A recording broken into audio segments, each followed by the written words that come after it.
Rumah tak publo, tanah tak publo, gege tangan tak publo, tilap 13 sapu punya lagu tak publo.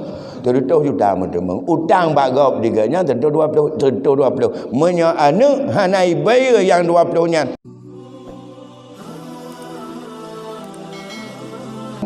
Dalam hadis kepada hadis Rasul, urau akhirat ente. Uatnya menyangkut dengan hutang. Yang galam terbayar, yang kerja bagalah tak hutang untuk pakaian tu. Udep berbina mandang. Kerana letak dah terbayar. Ahli waris hana wajib gebayar utang getanya kecuali kadar kekayaan yang tak kebah. Ya. Metode menoti draur meninggal. Naga kebah harta peninggalan 100 juta. Na utang 120 juta.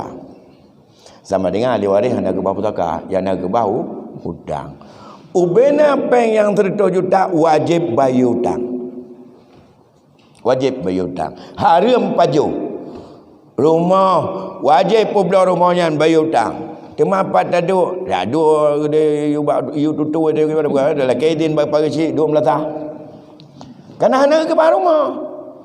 Rumahnya adalah nilai kawai kepajuh ke ulung yang meninggal. Ya. Paduk yang wajib bayar, paduk ubena kekayaan yang gak nyai kebah. Kekayaan ke kebah bunuh hanya 100 juta, utang 120, 20 ke tanggung gerok. Ya, hana wajib ada ahli waris kebayar 120. Anak hana wajib.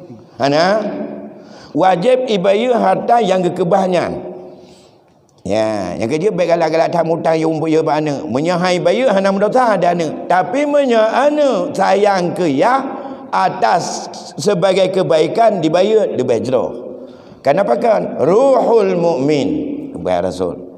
Mu'allakun bidainihi hatta yuqdalah.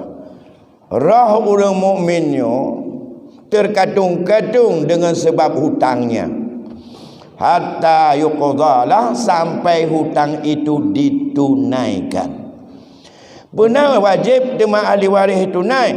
Yang wajib dia ahli waris sabah rupiah hanya kecak ubena peninggalan ganyan bayar hutang ganyan yang wajib. Dan haram pajuh mutabah rupiah. Yang lebih 20 juta bunuh kana hansip tega gemutang dengan gemita. Rumah tak publo, tanah tak publo, gege tangan tak publo, tilap 13 sapu punya lagu tak publo. 30 juta teman. Utang bagap diganya tentu 20, tentu 20. Menya anu hanai bayar yang 20 nya hana kewajiban.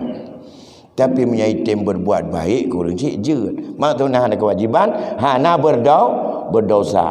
Ngampu je kebayar ke di akhirat. Ngampu kebayar, ngamai ke. Maka dalam sebuah hadis Rasul kekun, atadrunal muflis, nataturi orang bangkrut. Berjawab oleh sahabat, ya orang yang bangkrut di antara katanya ya Rasulullah, orang yang hana belanja, olehnya hana pakaian, hana harta. Orang yang bangkrut adalah orang yang gewabah Allah untuk sahabat dengan gemeh amalan puasa, gemeh amalan daripada ibadah zakat, gemeh amalan haji, gemeh amalan zikir, gemeh amalan salat, gemeh amalan sedekah tumpul.